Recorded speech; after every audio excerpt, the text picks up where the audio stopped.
नमस्कार दोस्तों, स्वागत है आप सभी का आपके अपने YouTube channel MK Dream GK में। आज के इस वीडियो में 3 जनवरी 2026 के टॉप 10 करंट अफेयर, वो भी ऐसे एक्सप्लेन के साथ जो सीधे दिमाग में फिट हो जाए। वीडियो पूरा देखना क्योंकि आखिरी सवाल सबसे ज़्यादा पूछा जाता है। तो चलिए वीडियो को स्टार्ट करते हैं बिना समय गवाए। आपका पहला सवाल है, 3 जनवरी 2026 को भारत में बुद्ध से जुड़े किस प्रमुख सांस्कृतिक प्रदर्शनी का उद्घाटन किया गया? तो देखिए दोस्तों, आसान भाषा में समझते हैं। 3 जनवरी 2026 को प्रधानमंत्री नरेंद्र मोदी ने the light the lotus release of the awakened on नामक अंतरराष्ट्रीय प्रदर्शनी का उद्घाटन किया, जिसमें इतिहास से जुड़े पीपरहवा बुद्ध अवशेष प्रदर्शित किए गए। इस प्रदर्शनी से भारत के प्राचीन बौद्ध इतिहास को वैश्विक मंच मिला। दोस्तों, इस प्रश्न का राइट आंसर है लाइट एंड द कमल बुद्ध अवशेष। ऑप्शन नंबर बी आपका बिल्कुल राइट आंसर है। Option number B. 3 जनवरी 2026 को भारत में बुद्ध से जुड़ी किस प्रमुख सांस्कृतिक प्रदर्शनी का उद्घाटन किया गया? तो हो जाएंगे लाइट एंड द कमल बुद्ध अवशेष। आपका राइट आंसर है ऑप्शन नंबर बी। चलिए अगला प्रश्न है, भारत में 2026 में किस राज्य ने 8वीं स्टेट पे कमीशन का गठन किया? तो देखिए दोस्तों, असम पहला राज्य बना जिसने 8वीं स्टेट पे कमीशन का गठन किया, ताकि सरकारी कर्मचारियों और पेंशन धारकों के वेतन भत्तों की समीक्षा जल्दी हो सके। वो कौन सा राज्य है दोस्तों? वो कौन सा 8वीं राज्य है जो स्टेट पे कमीशन का गठन किया? तो वो स्टेट हो जाएगा, वो राज्य है असम राज्य। ऑप्शन नंबर बी आपका बिल्कुल राइट आंसर है। ऑप्शन नंबर बी आपका बिल्कुल राइट आंसर है।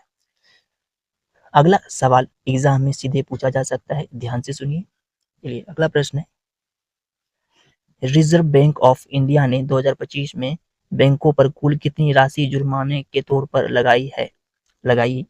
तो देखिए दोस्तों, इसे आसान भाषा में समझते हैं। आरबीआई ने 2025 के दौरान विभिन्न नियमन उल्लंघनों के लिए लगभग 27 करोड़ का जुर्माना लगाया, जिसमें निजी बैंकों का हिस्सा सबसे अधिक रहा। यह बैंकिंग विनियमन को मजबूत करने की दिशा में कदम है। तो दोस्तों, आपका राइट आंसर है ऑप्शन नंबर बी, 27 करोड़। 2025 में बैंकों पर कुल कितनी राशि जुर्माने के तौर पर लगाई? वो है 27 करोड़। ऑप्शन नंबर बी आपका बिल्कुल राइट आंसर है। ध्यान से देखिए अगला प्रश्न है, नए नियमों के अनुसार भारतीय बीमा क्षेत्र में 100% एफडीआई की अनुमति कब से लागू हुई? दोस्तों, प्रश्न में है, नए नियमों के अनुसार भारतीय बीमा क्षेत्र में 100% एफडीआई की अनुमति कब से लागू हुई? तो देखिए दोस्तों, वित्त मंत्रालय ने बीमा क्षेत्र में 100% विदेशी प्रत्यक्ष निवेश एफडीआई फिक्स्ड डिपॉजिट इनकम की अनुमति वाले नियम जारी किए, जो अब भारतीय बीमा क्षेत्र में विदेश निवेश को और आसान बनाएंगे। तो वो हो जाएंगे दोस्तों, नए नियमों के अनुसार भारतीय बीमा क्षेत्र में 100% एफडीआई की अनुमति कब से लागू हुई? तो वो आपके राइट आंसर हो जाएंगे ऑप्शन नंबर बी, 1 जनवरी 2026। ऑप्शन नंबर बी आपका बिल्कुल राइट आंसर है। 1 जनवरी 2026 को ये नियम लागू हुई। वीडियो को स्किप मत कीजिए, अगला करंट अफेयर बहुत ही ज्यादा इंपॉर्टेंट है। चलिए, भारत में प्रथम बार एआई शोध संगठन IAIRO कहाँ स्थापित किया जा रहा है? दोस्तों, भारत में प्रथम बार एआई शोध संगठन IAIRO कहाँ स्थापित किया जा रहा है? ऑप्शन में बेंगलुरु, हैदराबाद, गिफ्ट सिटी गुजरात या पुणे। तो देखिए दोस्तों, गुजरात के गिफ्ट सिटी में इंडियन एआई रिसर्च ऑर्गेनाइजेशन की स्थापना की गई है, जो भारत के एआई अनुसंधान को बढ़ावा देगा और सरकारी उद्योग साझेदारी को मजबूत करेगा। तो वह राज्य है दोस्तों गिफ्ट सिटी गुजरात में। ऑप्शन सी आपका बिल्कुल राइट आंसर है। Option number C, GIFT City Gujarat में जो है भारत का प्रथम एआई शोध संगठन IAIRO स्थापित किया जा रहा है। ऑप्शन नंबर सी आपका बिल्कुल राइट आंसर है। तो अगला प्रश्न है, 3 जनवरी 2026 को भारत की वायुसेना में कौन नया vice chief of air staff हुआ?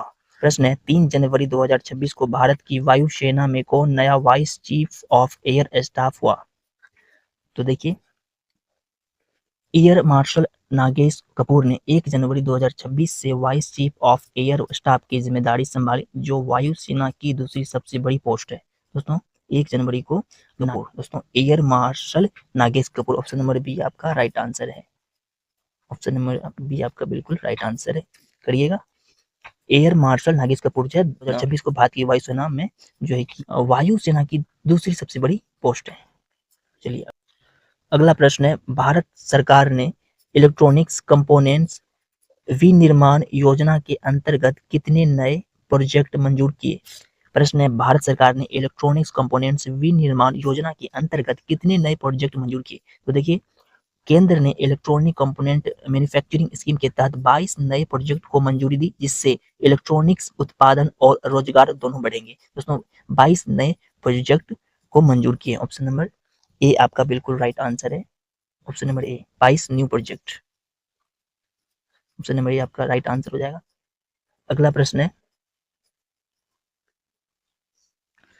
मुंबई अहमदाबाद बुलेट ट्रेन परियोजना में कौन सा महत्वपूर्ण मील का पत्थर हासिल हुआ? प्रश्न में, मुंबई अहमदाबाद बुलेट ट्रेन परियोजना में कौन सा महत्वपूर्ण मील का पत्थर हासिल हुआ?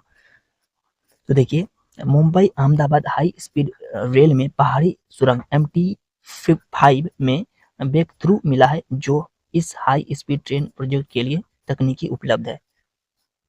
राइट आंसर है पहाड़ी सुरंग का breakthrough, option number D जो है मिला है, जो बुलेट ट्रेन परियोजना में जो है कि पत्थर हासिल हुआ है वो है पहाड़ी सुरंग का ब्रेक थ्रू।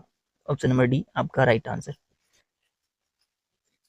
सभी क्वेश्चंस बहुत ही ज्यादा इंपॉर्टेंट है, तो वीडियो को अंत तक देखें ताकि आपको पूरी जानकारी मिले। अगला प्रश्न है, गैलेक्सी फ्रॉग्स मेलेनोबैक्ट्रोकस इंडिकस का हाल में क्या हुआ? प्रश्न में है, गैलेक्सी फ्रॉग्स मेलेनोबैक्ट्रोकस इंडिकस का हाल में क्या हुआ?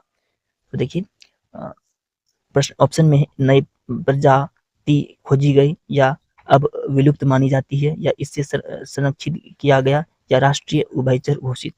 तो देखिए दोस्तों, गैलेक्सी फ्रॉक्स मेलेनोबैक्ट्रोकस इंडिकस का जो इस प्रश्न का राइट आंसर है, अब विलुप्त मानी जाती है। ऑप्शन नंबर बी आपका बिल्कुल राइट आंसर हो जाएगा। अब विलुप्त मानी जाती है, ऑप्शन नंबर बी आपका राइट आंसर है इस प्रश्न का। चलिए अगला प्रश्न है, 3 जनवरी 2026 को भारत में किस स्वास्थ्य कार्यक्रम को मान्यता दी गई? प्रश्न में है, 3 जनवरी 2026 को भारत में किस स्वास्थ्य कार्यक्रम को मान्यता दी गई? ऑप्शन में आयुष चिकित्सा सप्ताह, या फिर आयुष जागरूकता अभियान, या फिर 9वीं सिद्ध दिवस समारोह, या फिर राष्ट्रीय आयुर्वेद दिवस। तो देखिए, इस प्रश्न का राइट आंसर है 9वीं सिद्धा दिवस समारोह। ऑप्शन सी आपका बिल्कुल राइट आंसर है। ऑप्शन सी 3 जनवरी 2026 को भारत में स्वास्थ्य कार्यक्रम को मान्यता दी गई है, तो भी सिद्धा दिवस समारोह को जो है कि मान्यता दी गई है 3 जनवरी 2026 को। ऑप्शन नंबर सी आपका राइट आंसर है, ऑप्शन नंबर सी। दोस्तों अगर आपका एक भी सवाल एग्जाम में आ गया तो ये वीडियो आपके लिए बोनस बन जाएगा। डेली करंट अफेयर्स, रेलवे और एसएससी के टारगेटेड सवाल, यही हमारी तैयारी की। अगर वीडियो में कुछ भी सीखने को मिला हो तो लाइक जरूर करें। ऐसे ही डेली के करंट अफेयर्स के लिए चैनल को सब्सक्राइब कर लीजिए और बेल आइकन दबाना मत भूलिए, क्योंकि अगला वीडियो आपके लिए बहुत ही ज्यादा इंपॉर्टेंट है। मिलते हैं अगले वीडियो में, तब तक पढ़ते रहिए। जय हिंद।